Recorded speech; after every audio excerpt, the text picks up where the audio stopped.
എന്താ മോളെ, പാർവതിയോടെ? അമ്മ അപ്പുറത്തുണ്ട്. എന്നാലും അച്ഛനമ്മയെ അടിക്കാൻ പാടില്ലായിരുന്നു. വേണ്ടിയിരുന്നില്ല. ഭാര്യമാരെ തരുന്ന വലിയ ആണത്വമാണെന്ന് കരുതുന്ന ആളുമല്ലേ ഞാൻ. പക്ഷെ മോളെ, പറ്റിപ്പോയി.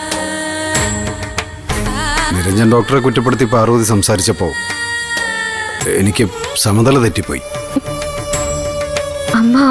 അമ്മയുടെ സങ്കടം വെച്ചാ പറഞ്ഞത്. അത് തന്നെ ഇപ്പൊ എന്നോടും പറഞ്ഞത്.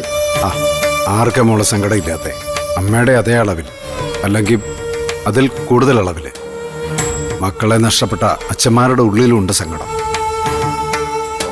പാർവതിയുടെ സങ്കടം ഞാൻ കണ്ടില്ലെന്നാണ് മോള് പറയുന്നത്.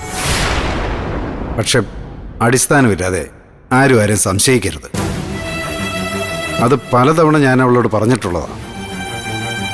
പാർവതി ഒരു പൊട്ടിയായതുകൊണ്ട് അവളെ പറഞ്ഞ് തിരിക്കാൻ എളുപ്പമാണ്. അതിന് ശ്രമിക്കുന്നതിൽ മുൻപന്തി നിൽക്കുന്നത് എൻ്റെ മോളാണെന്നും എനിക്കറിയാം. അവരുടെ ഉദ്ദേശം എന്താണെന്നും എനിക്കറിയാം. അവരുടെയൊക്കെ ഉന്നം ഞാനാണെന്നും എനിക്ക് നന്നായിട്ട് അറിയാച്ച. പാർവതി അവരുടെ ഒന്നും വല വീഴാൻ പാടില്ല മോളെ. അത് വലിയ അപകടമാണ്. ഞാനന്ന് പറഞ്ഞതുപോലെ ഞാൻ വല്ല ഹോസ്റ്റലിലേക്ക് മാറിയാലോ അച്ഛാ. മോളെ, അതുകൊണ്ട് ഇവിടുത്തെ പ്രശ്നങ്ങൾ തീരുവോ?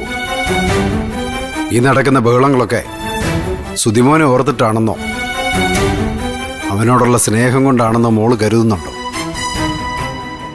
സത്യത്തിൽ സുതിമോനെ ഓർത്തുള്ള മുറിവ് നീറ്റലും നമ്മുടെ 3 പേരുടെ മനസ്സിൽ മാത്രമേ ഉള്ളൂ. ആ മുറിവിൽ മുളക് പുരട്ടി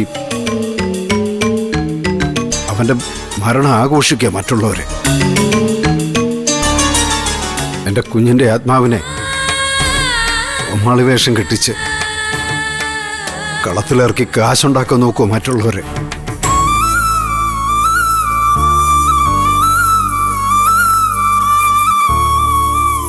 അച്ഛാ, അച്ഛനിപ്പോ അമ്മയുടെ അടുത്തേക്ക് ചെല്ല്.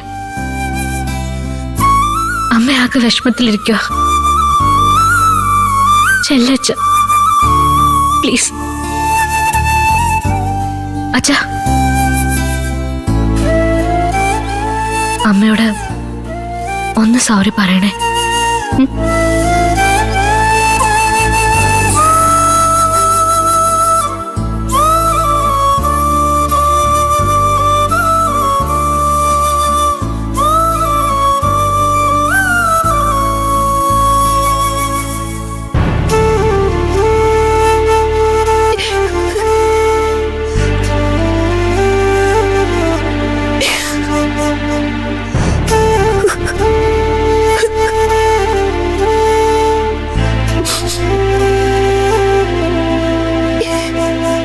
പിണക്കം മാറിയില്ലേ പാർവതി? ആദ്യം കെട്ടിയടിയുടെ ചൂട് മാറട്ടെ. ഓ, അങ്ങനെയൊന്നും പറയല്ലേ. കൈയൊന്ന് ഏസി, അത്രേ ഉള്ളൂ. നോക്കട്ടെ. ഓ മനോരേട്ടാ, ശൃംഗരിക്കാൻ വന്നേക്കുന്നു. നോക്കട്ടെ എന്റെ പാർവതി. ഭാഗ്യം, കൈപ്പത്തിയുടെ ചിഹ്നമൊന്നും പതിഞ്ഞിട്ടില്ല. വലിയ കാര്യമായി പോയി. ഒന്ന് ക്ഷമിക്കു പാർവതി. എന്നിട്ട് പോയി ഈ മുഖമൊക്കെ ഒന്ന് കഴുകി കാപ്പി എടുത്തോണ്ട് വാ. എന്തിനാ? കൂടുതൽ ഊർജ്ജം സംഭരിച്ച് ഇനിയും തല്ലാനാണോ? പറ്റിപ്പോയി. ഞാൻ ക്ഷമയും പറഞ്ഞില്ലേ. മനോഹരേട്ട, എന്താ?